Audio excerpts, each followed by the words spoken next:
Parrot notices baby forgotten in car exposed to the sun. What it did left everyone on their knees. Please listen until the end to be amazed by this story. Selena's feathers ruffled as the harsh summer breeze blew through the open window of Feathered Friends, the local pet shop where she had lived for most of her life.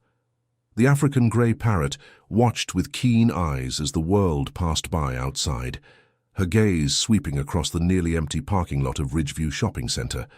Most shoppers had retreated indoors, seeking refuge from the scorching midday sun that transformed the asphalt into a shimmering sea of heat. Inside the air-conditioned comfort of Feathered Friends, Selena's perch gave her the perfect vantage point to observe the comings and goings of the human world. Her previous owner, a kind linguistics professor who had spent years teaching Selena not just to mimic words but to understand their context and meaning, had gifted her with an extraordinary vocabulary and a unique ability to comprehend human behavior. After the professor's passing, Selena had found a new home at Feathered Friends, where her intelligence and vocal abilities made her the shop's star attraction. Sharon Thompson, the shop's dedicated manager, moved about the store, tidying displays and tending to the other animals. The store was quiet this afternoon, with only a handful of customers browsing the aisles. Sharon paused to fill Selena's water dish, smiling as the parrot bobbed her head in appreciation. "Hot day, isn't it, Selena?" Sharon said, wiping her brow with the back of her hand. "Thank goodness for air conditioning."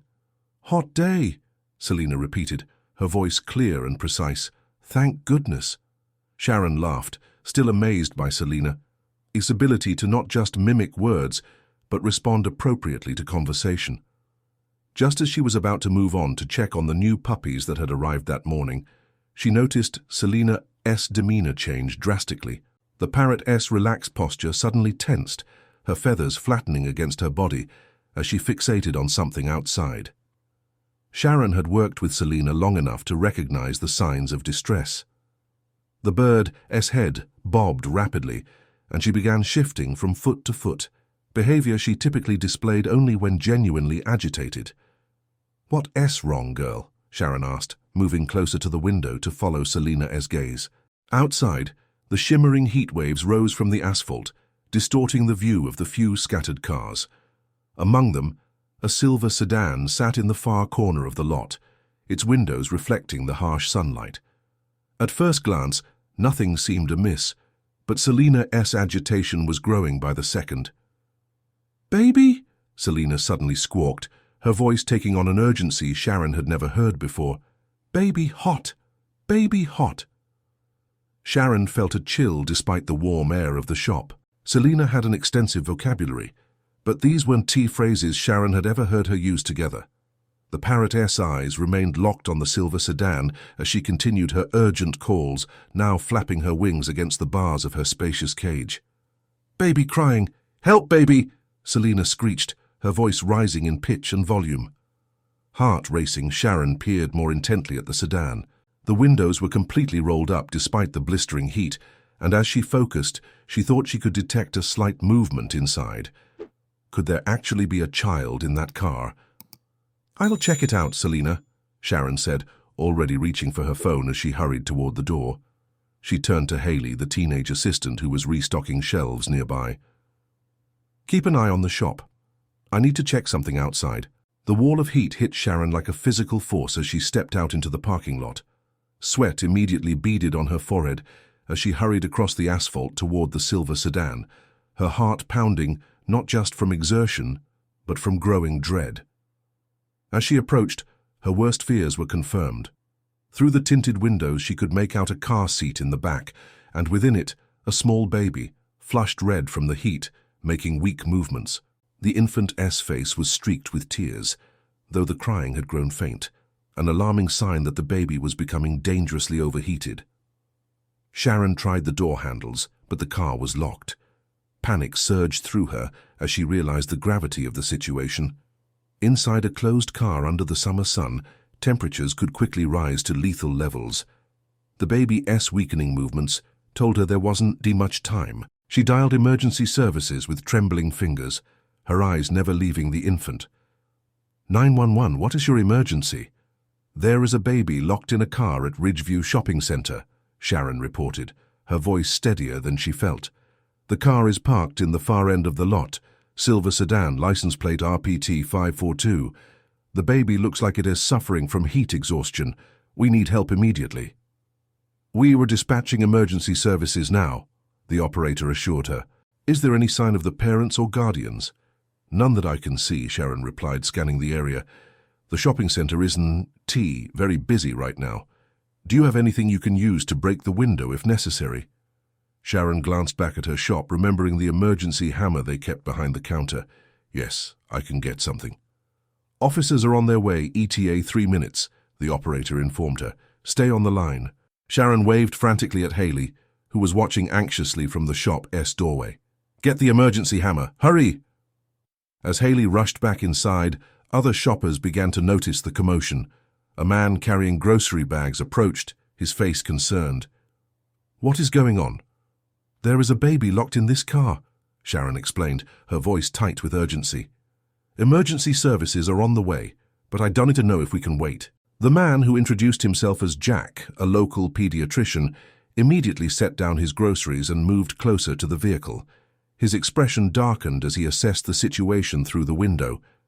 "That baby is showing signs of severe heat exhaustion," he said grimly. "How long have emergency services been called?" "Just now," Sharon replied. "They said 3 minutes." Jack shook his head. "That might be too long. The baby US movements are getting sluggish. At these temperatures, a car interior can reach well over 125 degrees in minutes." Inside Feathered Friends, Selena continued her frantic calls, now incorporating the sound of a siren into her vocalizations, as if trying to summon help faster. Her distress had caught the attention of every customer in the store, and a small crowd had gathered around her cage, watching in amazement as the parrot repeatedly cried, "Help, baby! Hot! Help, baby!" Haley returned, breathless, with the emergency hammer. By now, a small group of onlookers had formed around the car, their faces mirroring the same helpless concern. Jack took the hammer from Haley. "I am going to break the rear window, away from the baby," he announced, positioning himself carefully.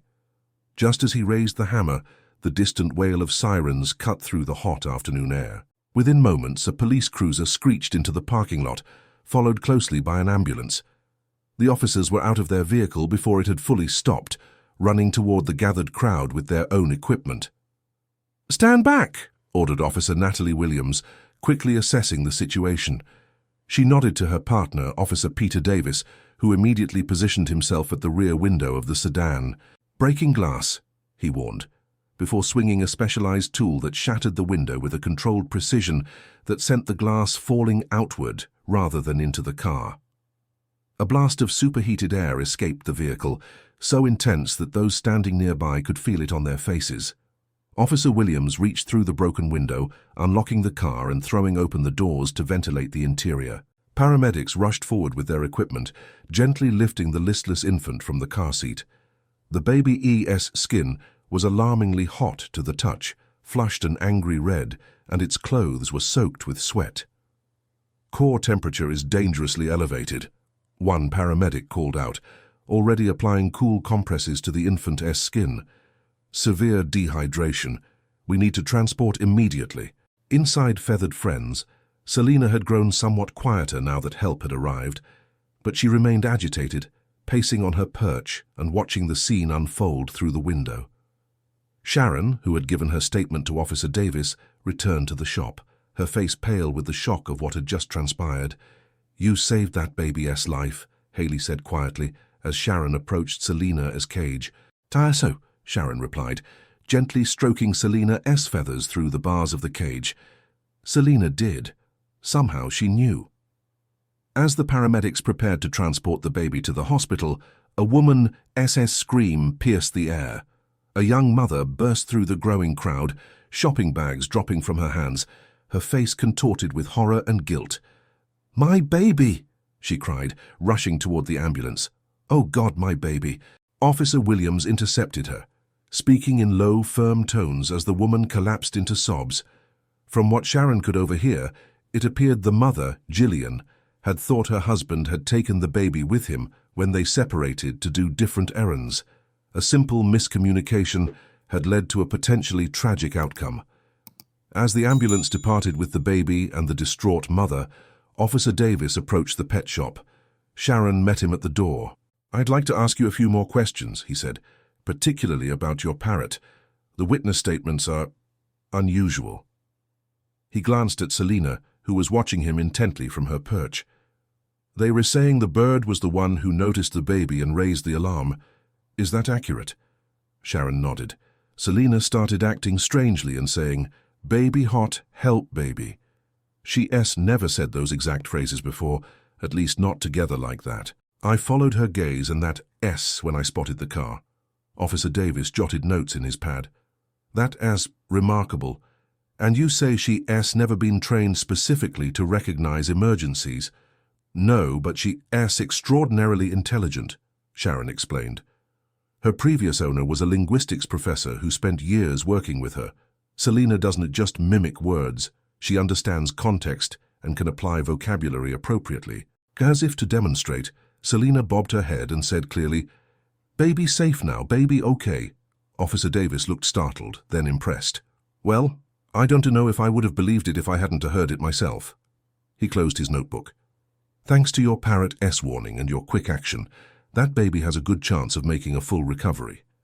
As he turned to leave, Sharon called after him, "Will there be any updates on the baby RS condition?" "I can let you know once we hear from the hospital," he promised.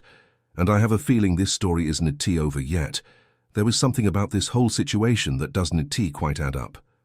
Sharon felt a chill despite the warm air of the shop. Officer Davis was right. There was more to this story than a simple tragic accident. As she watched him walk back to his cruiser, she couldn't shake the feeling that Selena's extraordinary intervention had set in motion a chain of events that would reveal truths no one was expecting. Inside her cage, Selena had grown quiet, but her bright eyes remained fixed on the parking lot where the drama had unfolded.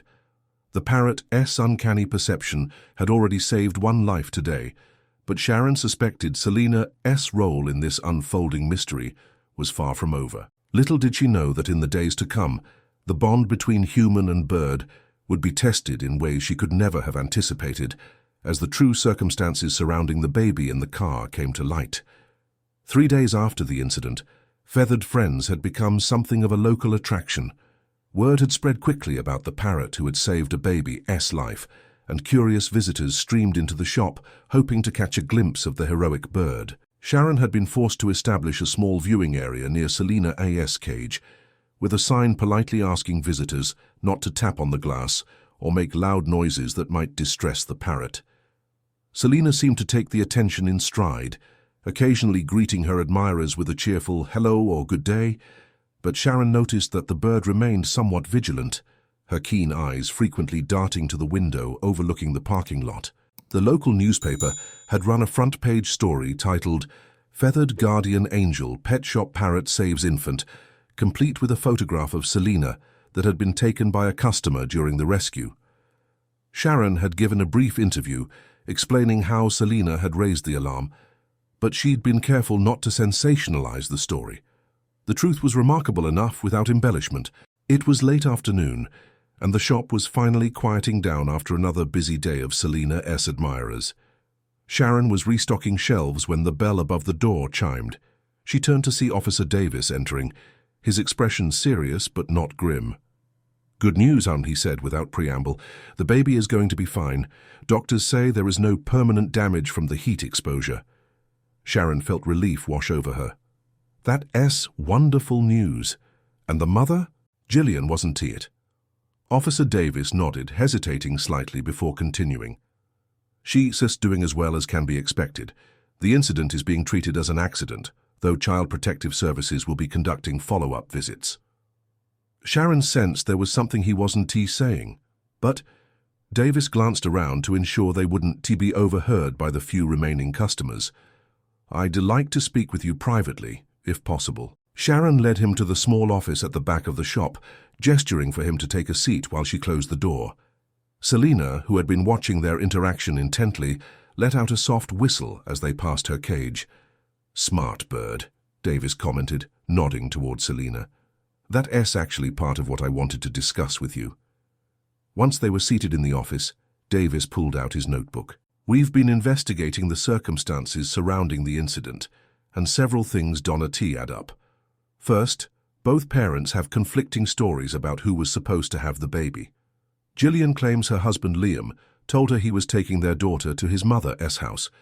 Liam insists Gillian was supposed to have the baby with her while shopping. Sharon frowned. That sounds like a tragic miscommunication. That's what we initially thought, Davis agreed. But then we checked the security footage from the shopping center. He paused, his expression troubled. The silver sedan arrived in the parking lot nearly 2 hours before Gillian showed up, discovering her baby was in the car. But here's the strange part. The camera shows Gillian and Liam arriving together, both entering the shopping center together, and clearly leaving the baby in the car intentionally. Sharon felt her blood run cold. Files, you mean they deliberately left their child in a hot car?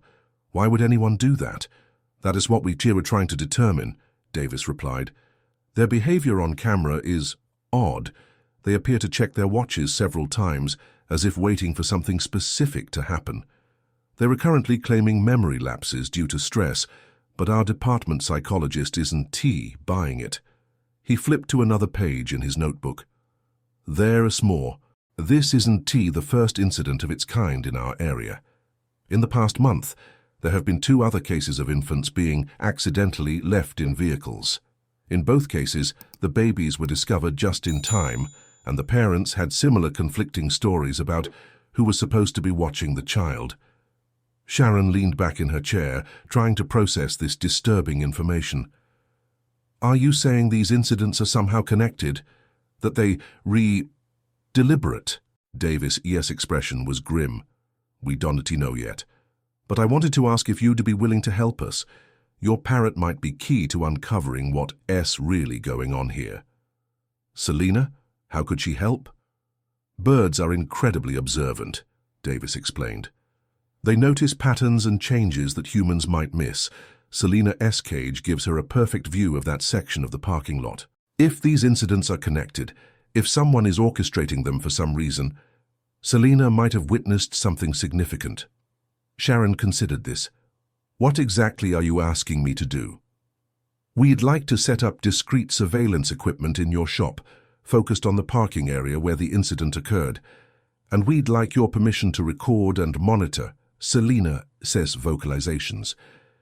If she noticed something unusual once, she might do so again. Sharon hesitated. I don't want to put Selena under any stress. She is a bird, not a security system. Of course, Davis assured her. We are ensure everything is unobtrusive. Selena wouldn't even know the equipment is there. We're just hoping she might provide additional clues if she witnesses anything suspicious.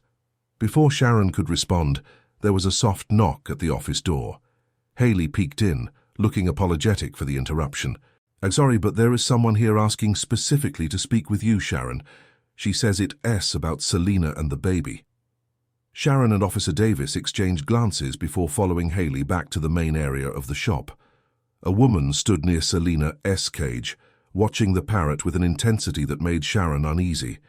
She was elegantly dressed, with carefully styled hair and designer sunglasses pushed up on her head. Something about her seemed vaguely familiar, though Sharon couldn't place her. Can I help you? Sharon asked, approaching the woman. The stranger turned, offering a polished smile that didn't quite reach her eyes. You must be Sharon. I'm Vanessa Ellis from Child Welfare Investigations. She extended a manicured hand, which Sharon shook automatically while trying to place why the woman seemed familiar. Officer Davis stepped forward. I don't believe I've met you before, Miss Ellis. Which office are you with? A flicker of something, annoyance, worry, crossed Vanessa's face before her smile returned. The regional office. I am fairly new to the department. I've been assigned to follow up on the incident from earlier this week. Davis nodded slowly. Interesting. I wasn't aware that CPS had created a specific investigations unit. Vanessa's smile tightened slightly. It's a pilot program. Very recent. I'm actually here to speak with Ms. Thompson about what her parrot observed. It is potential evidence in our evaluation of the family situation. Sharon noticed that throughout this exchange, Selena had grown unusually still, her eyes fixed on Vanessa. Then, to everyone's surprise, the parrot let out a sound Sharon had never heard her make before, a perfect imitation of a camera shutter clicking, followed by what sounded like a car door closing. Vanessa's reaction was subtle but unmistakable. A slight widening of the eyes, a momentary tension in her shoulders. "What fascinating vocalization skills," she commented, her voice carefully controlled. "Does she often make such sounds?" Before Sharon could answer, Selena spoke clearly. "Baby trap, baby trap." An uncomfortable silence fell over the shop. Vanessa's smile had completely disappeared now, replaced by a tight, blank expression. Officer Davis pulled out his badge. "Miss Ellis, I'd like to see some identification, please." Vanessa glanced at the exit as if calculating her chances of reaching it. "Of course, it's in my car. If you will excuse me for a moment." "I think I'll accompany you," Davis said firmly, his hand now resting casually near his holster. Selena chose that moment to make another sound, the distinctive beep of a car AS keyless entry system, followed by "Camera lady watching." "Camera lady?" Sharon suddenly realized why Vanessa had seemed familiar.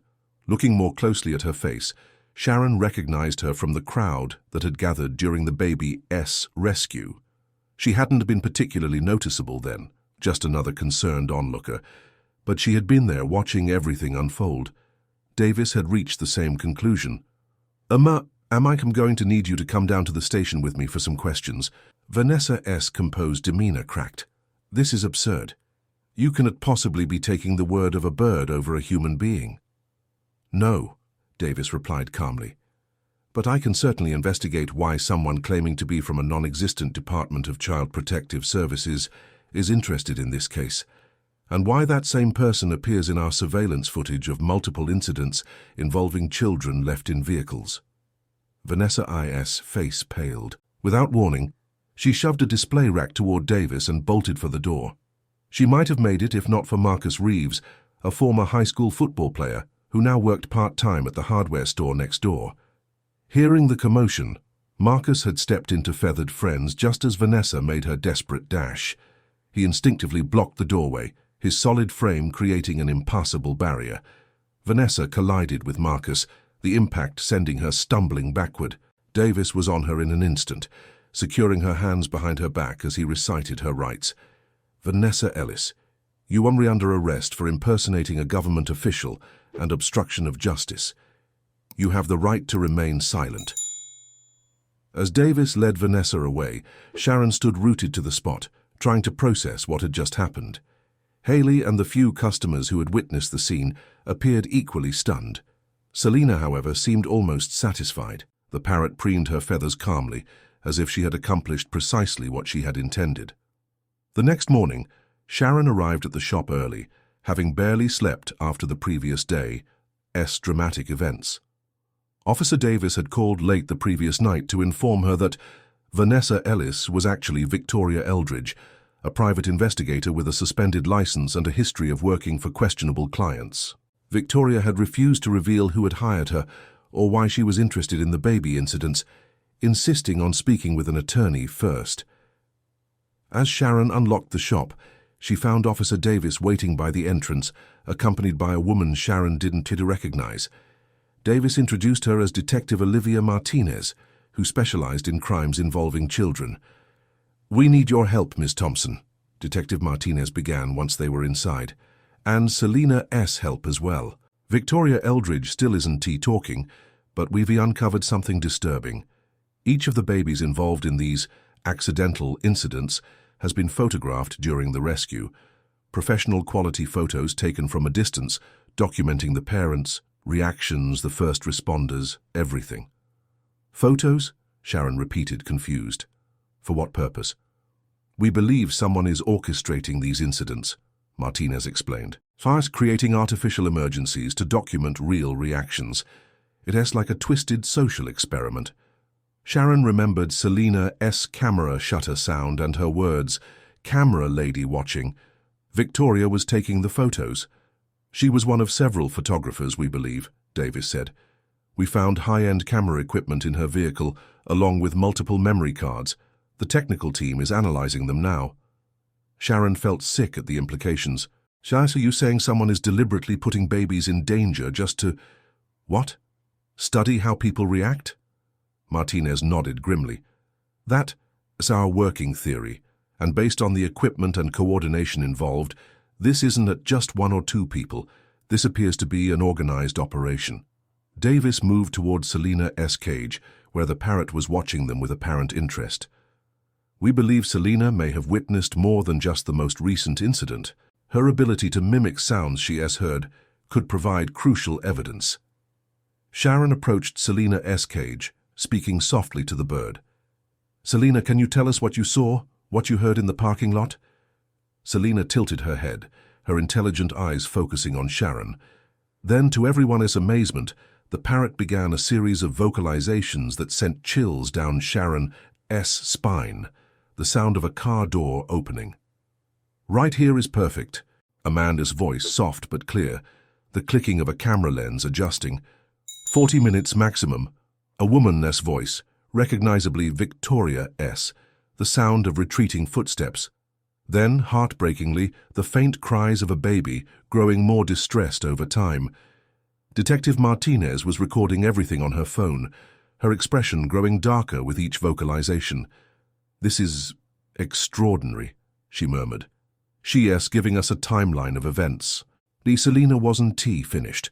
The parrot made the sound of a phone ringing, followed by Phase 1 complete, beginning documentation. Victoria's voice again. More camera clicks. The sound of approaching sirens. Parents arriving on schedule. A different male voice. Sharon stared at Selena in disbelief. She has been hearing all of this from her perch by the window, witnessing their entire operation. Not just witnessing, Davis said quietly. Remembering. Understanding. Detective Martinez played back the recording, her face grave. This confirms our suspicions. These aren't accidents. They restaged events, but the danger to the children is very real. If something had gone wrong, if Selena hadn't alerted you when she didn't need to finish the thought. Everyone in the room understood the horrifying stakes. Why? Sharon asked, the single word containing all her confusion and disgust. Why would anyone do this? So that is what we still need to find out, Martinez replied. And I believe your extraordinary parrot might be the key to unraveling that mystery.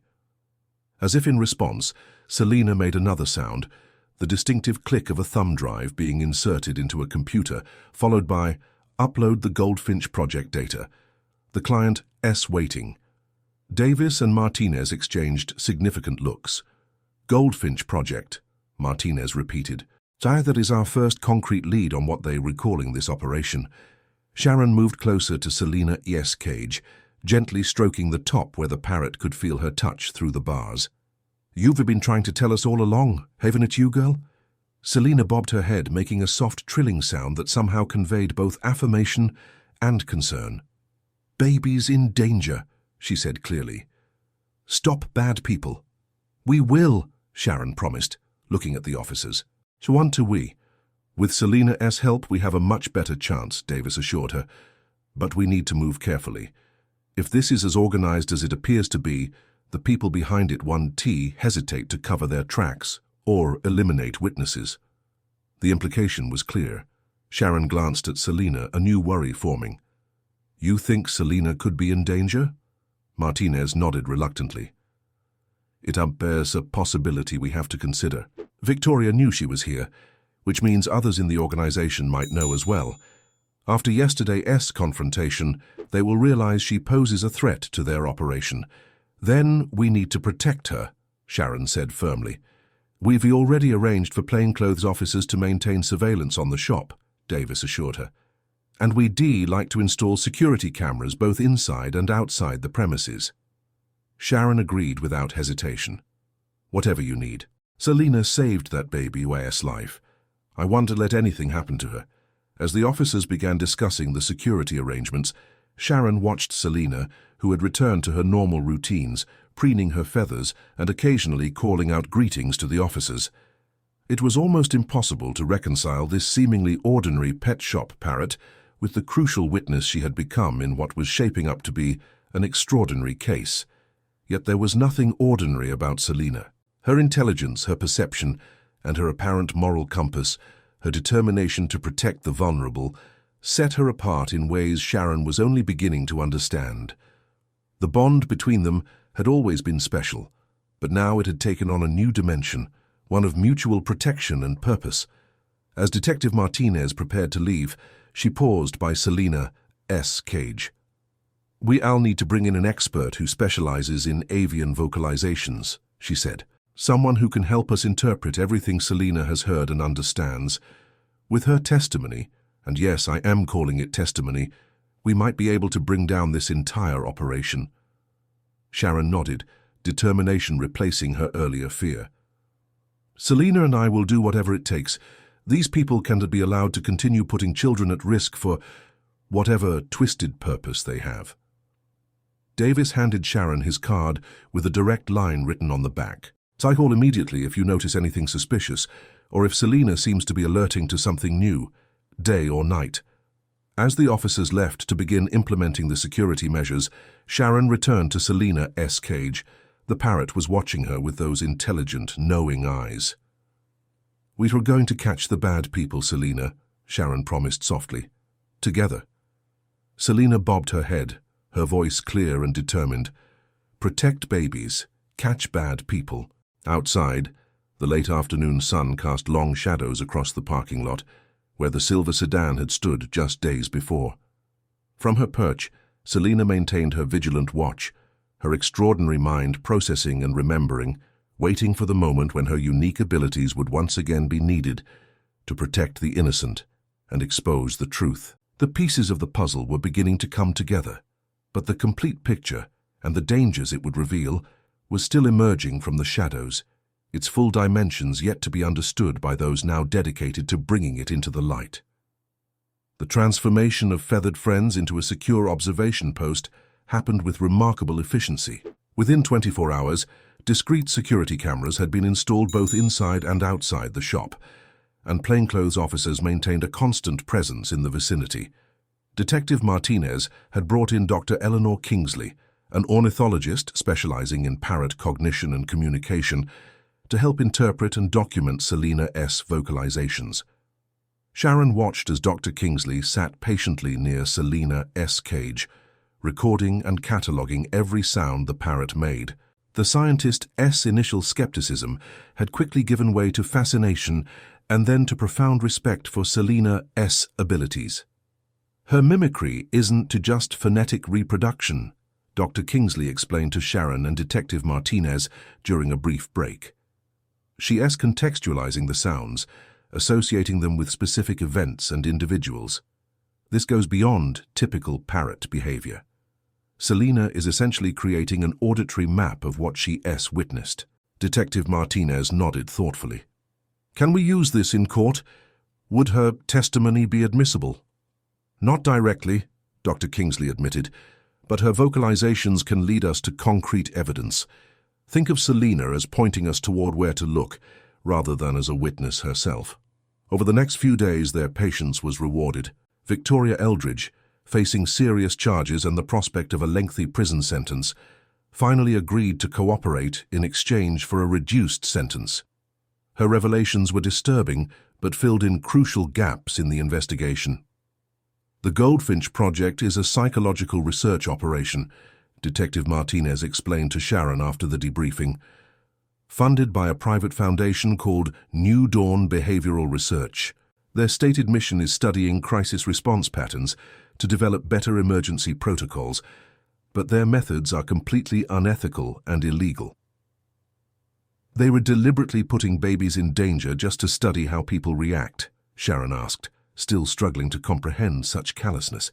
"Yes, but it is even more calculated than we initially thought," Martinez continued. "The parents are actually paid actors, hired to play their roles convincingly. The babies are borrowed from unsuspecting families who believe their children are participating in innocent developmental studies with proper supervision." Sharon felt sick. Those poor parents. They had no idea? None, Martinez confirmed grimly. New Dawn created an elaborate front company called Little Sprouts Development Research. They told parents they were simply observing infants' sleep patterns in different environments. The parents signed consent forms, but the true nature of the research was deliberately hidden. What about the sedatives found in the most recent Baby S system? Sharon asked, remembering one of the disturbing details Officer Davis had mentioned. Mild sedatives to ensure the babies would not cry too early and alert passers-by before their cameras were in position, Martinez explained, her disgust evident. Just enough to make them drowsy initially, but not enough to prevent them from showing distress as the temperatures rose. They calculated everything: the time of day, how long it would take for heat to build in the vehicle, how long before the baby would show signs of distress. It was all perfectly choreographed. Sharon shuddered. And the parents, Gillian and Liam. Professional actors with false identities. They've already fled, but we've put out alerts. Thanks to Selena's recordings, we have their voices clearly documented, which should help identify them. As they spoke, Selena had been quietly listening from her cage. Now she made a new sound, the click of keys on a keyboard, followed by what sounded like a printer in operation. Dr. Kingsley, who had been monitoring Selena's vocalizations, looked up sharply. That S knew. She hasn't made that sequence before. So Selena continued, reproducing what sounded like papers being shuffled. Then a man's voice saying clearly, "The Goldfinch data exceeds expectations. Prepare the hummingbird protocol for next month." Detective Martinez was immediately on alert. Hummingbird protocol? That wasn't T in any of Victoria's information. She pulled out her phone, quickly sending a message to the investigation team.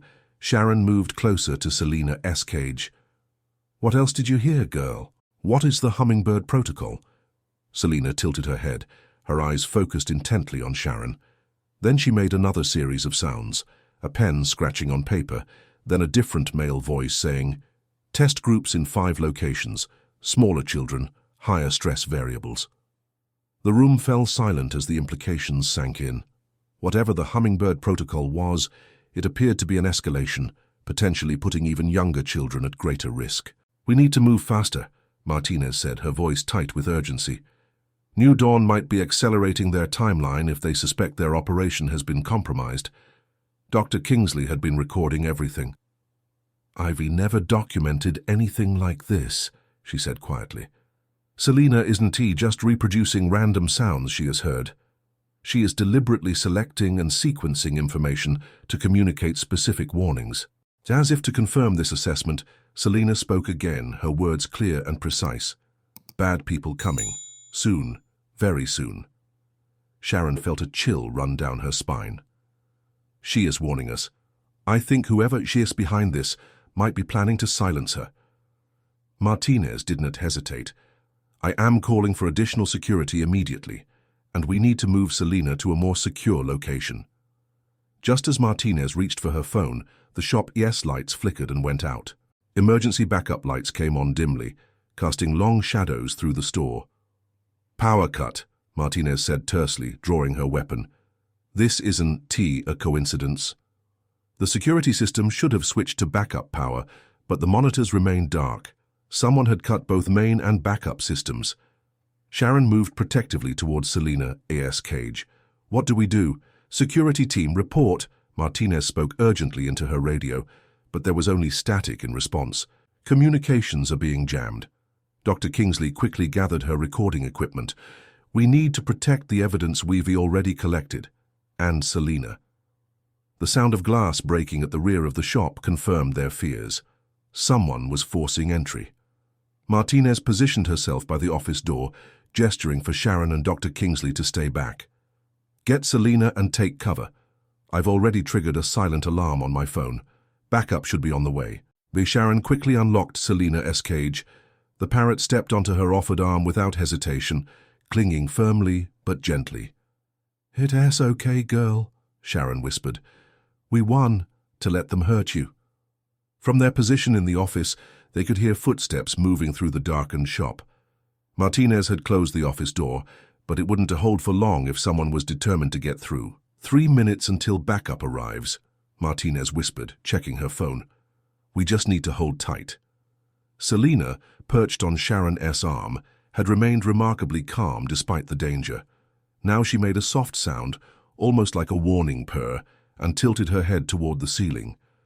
Sharon followed the parrot's gaze and noticed the ceiling vent above the desk, large enough for a person to crawl through, and the grate was moving ever so slightly. She caught Martinez's attention and pointed silently upward. The detective nodded in understanding, adjusting her position to cover the new threat. The grate moved again, and a small cylindrical object dropped through, hitting the desk with a metallic clunk. Sharon recognized it instantly, a smoke grenade designed to incapacitate rather than injure. Before any of them could react, Selena launched herself from Sharon's arm, her powerful wings carrying her directly to the grenade. In a display of dexterity that left everyone stunned, the parrot gripped the canister with her talons and powerful beak, then flew back toward the vent, dropping the still intact grenade back through the opening. A muffled curse came from above, followed by the sound of scrambling. Seconds later, wisps of smoke began filtering down as the grenade discharged in the ventilation system, far from its intended targets. "Remarkable, Doctor," Kingsley whispered, staring at Selena with newfound awe as the parrot returned to Sharon's shoulder. The distraction was brief, but crucial. The sounds of sirens grew louder outside, and there was a commotion as backup finally arrived. Shouts of "Police! Freeze!" echoed through the shop, followed by the unmistakable sounds of an arrest in progress. Within minutes, Officer Davis appeared at the office door, looking relieved to find them all safe. "We've apprehended 2 suspects," he reported. They were well equipped. Communications jammers, night vision gear, the works. Professionals. "Any identification?" Martinez asked, holstering her weapon. "Nothing yet, but they match the description of 2 known operatives who've worked for New Dawn's security division. We're retransporting them to the station now for questioning." Sharon gently stroked Selena's feathers, feeling the parrot's racing heart gradually slow. "You saved us again," she murmured. "You incredible, brilliant bird." Selena nuzzled against Sharon's cheek, making a soft, contented sound that seemed to say she was simply doing what needed to be done. The next week brought a flurry of developments. The raid on New Dawn behavioral research yielded a treasure trove of evidence. Detailed records of at least 12 incidents staged across the country over the past year, comprehensive psychological profiles of emergency responders, and meticulously recorded reaction times of bystanders. Most importantly, they found the plans for the Hummingbird Protocol, an escalation that would have involved toddlers in various dangerous scenarios beyond just vehicles, including water hazards and restricted spaces. The documentation confirmed what Selena had overheard. The protocol was scheduled to begin the following month in 5 different locations. The founder and chief researcher of New Dawn, Dr. Marcus Phillips, was arrested while attempting to flee the country. His initial arrogance when confronted with the charges against him quickly crumbled when presented with the mountain of evidence. He genuinely believed he was advancing science, Detective Martinez told Sharon during their final debriefing. He kept insisting that the controlled risks to a few children were justified by the potential to save many more through improved emergency response protocols. "How could anyone rationalize putting children in danger like that?" Sharon asked, still struggling to comprehend such thinking. "The same way people have justified unethical research throughout history," Dr. Kingsley replied sadly. "By convincing themselves the ends justify the means, and by distancing themselves from the real human cost of their actions." The investigation had expanded to include multiple jurisdictions, with additional arrests of New Dawn personnel and contracted actors. All 12 babies who had been used in previous incidents were identified and examined by medical professionals. Thankfully, none had suffered lasting physical harm, though the psychological impact of their experiences, however young they were, remained a concern that would require monitoring. The families who had unknowingly allowed their babies to be used in the experiments were devastated upon learning the truth. A support network was quickly established to help them process their feelings and to ensure their children received any necessary care. As for Selena, her role in exposing the operation had made her something of a celebrity. Major news networks had picked up the story of the hero Parrot, though Sharon had politely but firmly declined all requests for interviews or appearances. Selena deserved to return to a normal, peaceful life after everything she'd been through. Dr. Kingsley had other ideas, however. One quiet morning she visited feathered friends with an unusual proposal. Selena's cognitive abilities are truly extraordinary, she explained to Sharon. Her capacity for contextual understanding, her memory for complex sequences of events, and her apparent moral judgment, knowing that babies in danger needed help, these are all unprecedented in documented parrot behavior. Sharon smiled watching as Selena contentedly shelled a peanut on her perch. She is special. I've always known that. I'd like to establish a research partnership with you, Dr. Kingsley continued. Nothing invasive or disruptive to Selena's routine.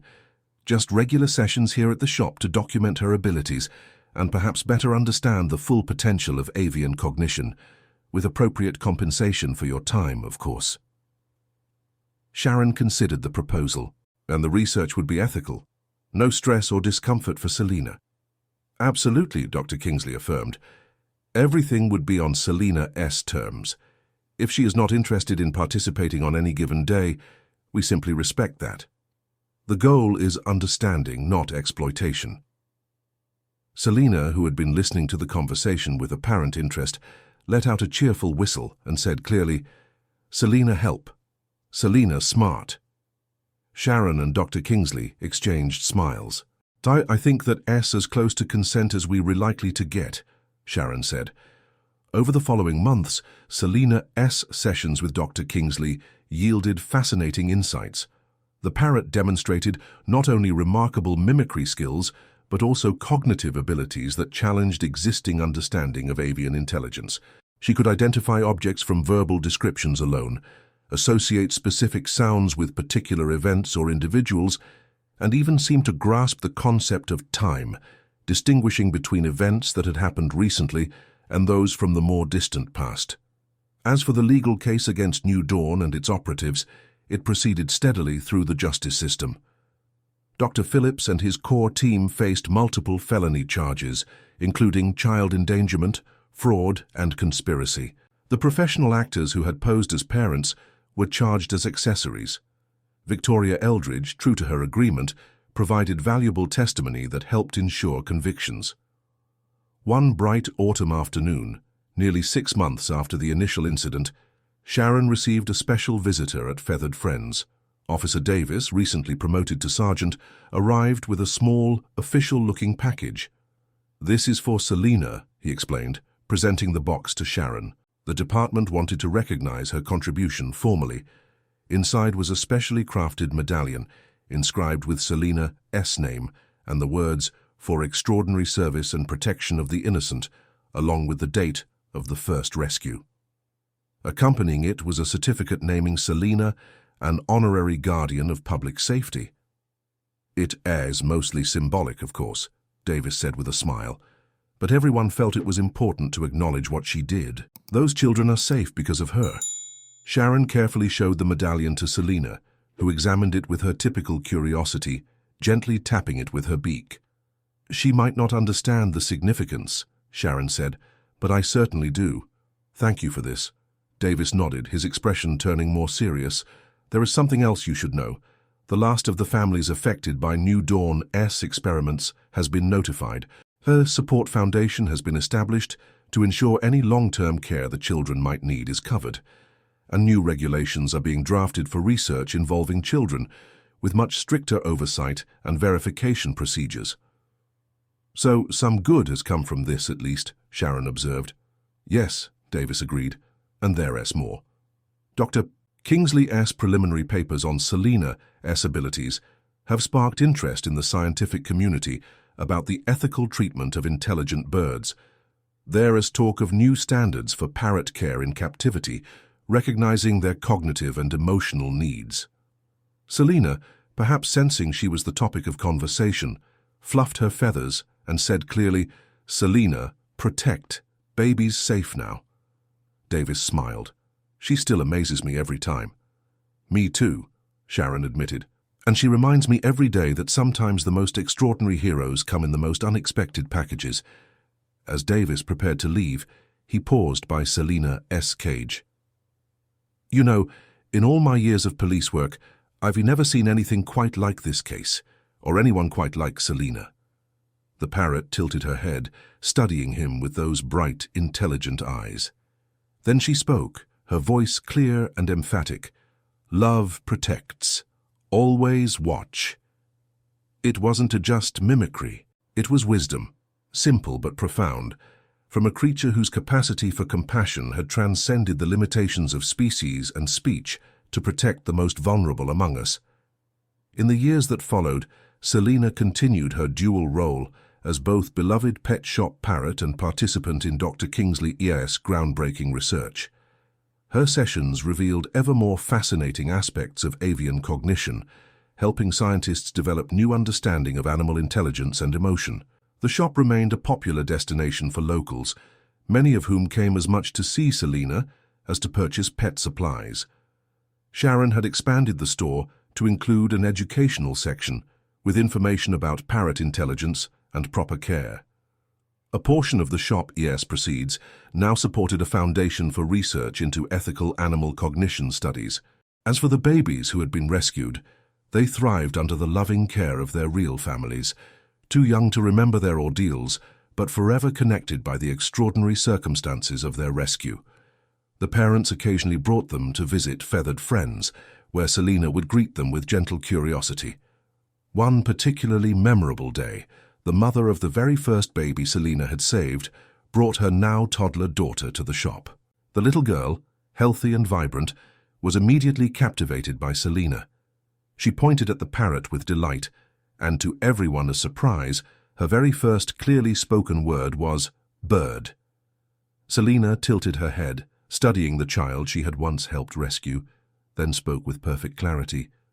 Pretty baby, safe baby. There wasn't a dry eye in the shop. That evening, after closing time, Sharon sat quietly beside Selena's perch. The parrot was relaxed, contentedly preening her feathers in the soft glow of the evening light. You know, Sharon said softly, I used to think I was the one taking care of you, but it turns out you've been watching over all of us.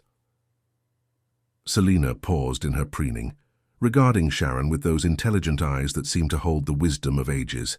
She gently nibbled Sharon's finger, a parrot's kiss, and then spoke the words that had become her personal philosophy. Thank you for joining me on this journey into the world of captivating stories and changed hearts. I trust you found today's narrative as engaging as I did. And in those if you enjoyed this exploration into fascinating and compelling narratives, kindly indicate your appreciation by liking this video. To protect the innocent, are you watching on mobile? Show your appreciation with a double tap for sometimes the most vigilant. For more captivating stories and journeys into the heart of compelling storytelling, please subscribe to the channel and activate notifications so you don't miss a single upload. Inside Feathered Friends, your thoughts and interpretations are most welcome. Please share your perspectives on today's story in the comments below. And if you believe others would find this content engaging, please consider sharing the video with your network. Until our next journey into the world of captivating tales, I bid you farewell.